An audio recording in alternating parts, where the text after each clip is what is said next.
रब्बा खैर हर राशि थानेदार पिंड में चौक च कन्न फड़ा के छित्तर मारन वाला गुड्डू बादशाह आ गया। मैं क्या सरकार हूं तो असा तुहाडे गोडे भी फाड़ लेने, ये लत्त हिलाउणी बंद करो, साडे वे साह बंद हो। हाँ गुड्डू बादशाह,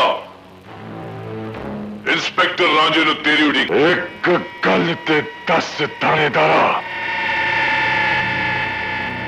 किधरे तू हीर दे इश्क च कन्न परवान वाले रांझे दी नस्ल चो ते नहीं, जेड़ा निक्के होंदियां वंजड़ी वजांदा रहा ते वड्डा होके पुलिस च भर्ती हो गया।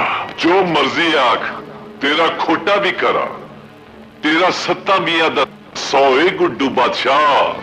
दस तेरी की खिदमत करी?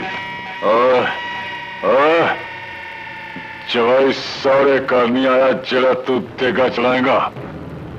सानू कातलों के दर्शन करा। क्यों नहीं? उधर वेख।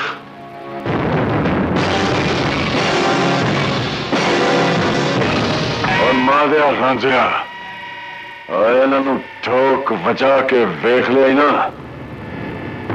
हुई कातिल ने मेरी अक्ते जमीन दी 7वीं तय विचों कातिल लप के ले आंदी है। ते फिर मेरे कड़े दिया मच्छियां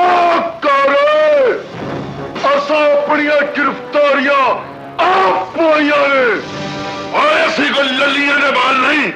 आज मंगरू लाडा साडा जड़ा कान बच्चा कोलू कर नहीं और कर लगी।